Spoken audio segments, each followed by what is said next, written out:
This is Simple Speed Athletics, giving you guys a video on static and dynamic stretching. Basically, a lot of athletes and coaches have their athletes doing static stretching after warming up, which is actually the opposite thing that you want to be doing. You get the opposite effect that you want from it, which is actually going to cool your body down. If you start static stretching and then going dynamic, it takes away the whole process of what you're trying to get out of it. We're going to do five dynamics and 5 static stretches just to give you guys a gist of it, and then we'll do some later videos on down the road. I'm going to have my man's Miles show you guys a couple dynamic stretches. We're going to start out with scoops. I was going to do a couple meters of it just to show you the motions and everything that goes with it. So do scoops, Miles. You're going down slowly, scooping from the bottom, coming from behind your heel and coming up, feeling the pull behind your hamstrings. Taking your time. A lot of people be in a rush.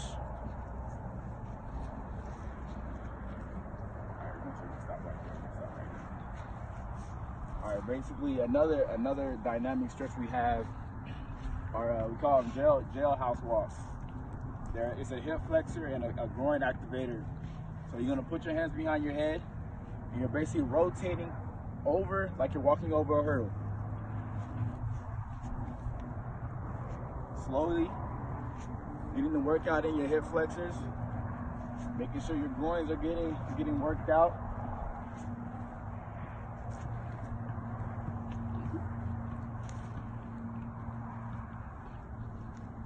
Now, there's a whole bunch of different types of dynamics, and they don't have to necessarily be done in a certain order, but you want to try to progress upwards. So if you start at a slow dynamic, you don't want to go to if you start out a slow dynamic, you don't want to go backwards. So if you end up at a high knees, you don't go back because you missed a slow dynamic. That'd be degression instead of progressing in your warm up. So next one I'm gonna have him do is a skip. So basically, this is basically a modified high knee, if you want to put it like that. You're basically gonna raise your knee, is dorsiflexing your foot. Arm comes back, and you're gonna be basically a hop. Coming up, driving your knee up, staying on your toes, not letting your foot go flat foot, driving your knees back. Your elbows back. All right, going back. We're gonna have him do C skips. Going back, it's gonna be one leg going back on your right side. C skips. Going up. It starts out to be a complicated drill for most people, but all you have to make sure is that when you're coming out, you're making contact on each exact lift. So come out, make sure you're contacting the ground.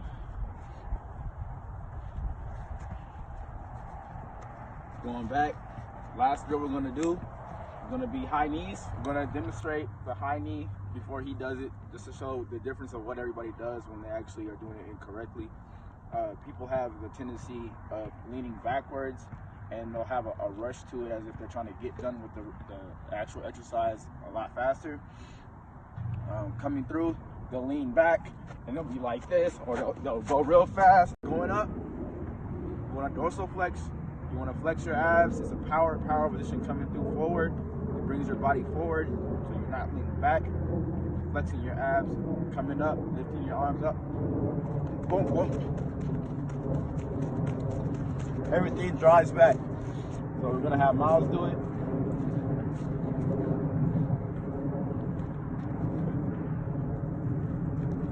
Dorsiflexing your foot. Power position.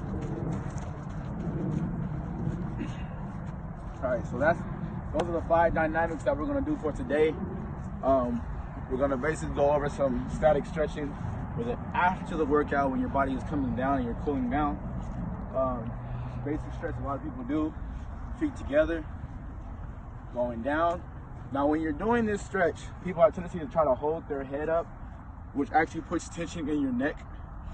Now when you're doing it, just let it hang, and this is also another exercise that will help you with the blocks. Just let your head hang. Should be no tension in your neck. Help stretch out your back also. Come up. Whew. Another exercise, sit on your butt. This is a back exercise. Laying on your back, bringing your feet over. Person's gonna push up on their back.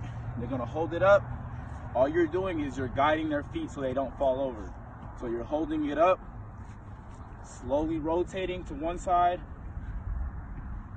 then slowly rotating to the other side.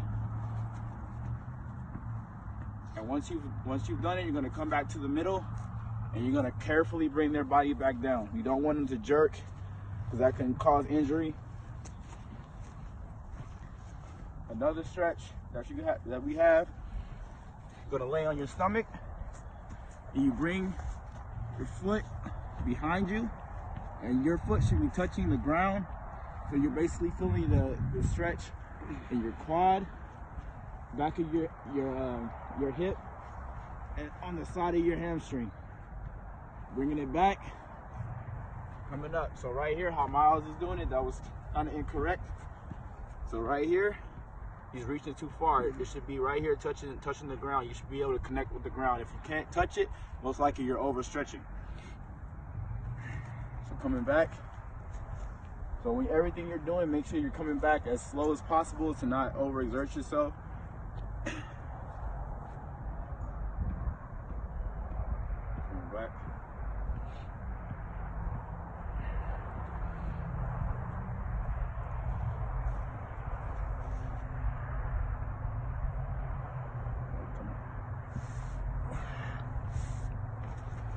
Alright, another stretch is actually you can use as an assist with somebody else. Lay on your stomach. Other person stands over them, and it's gonna be one arm to one opposite leg. So you're gonna give me your left arm, the left leg, and this also helps if somebody tells you they have cramps in their stomach or ribs. Pull up.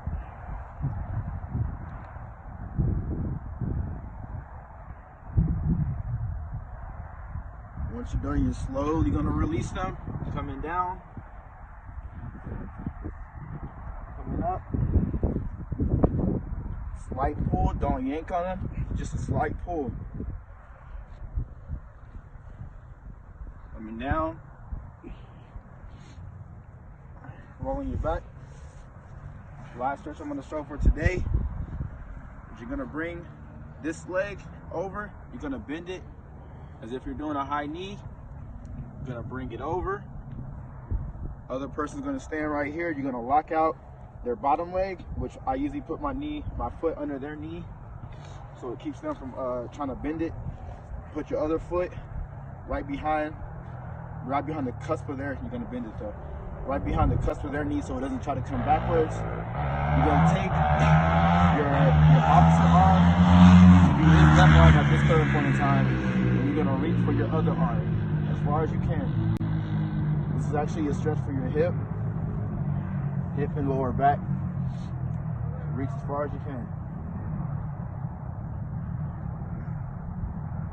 Now, no stretch should hurt. It should be a little bit of pressure, but it shouldn't be to the point where it hurts. If it hurts, you're doing it too hard. You need to kind of loosen up on it. So once you're done, you're gonna slowly release everything, going back to a central position. You're gonna do it with the opposite leg. Going under, bottom hand, reach forward again.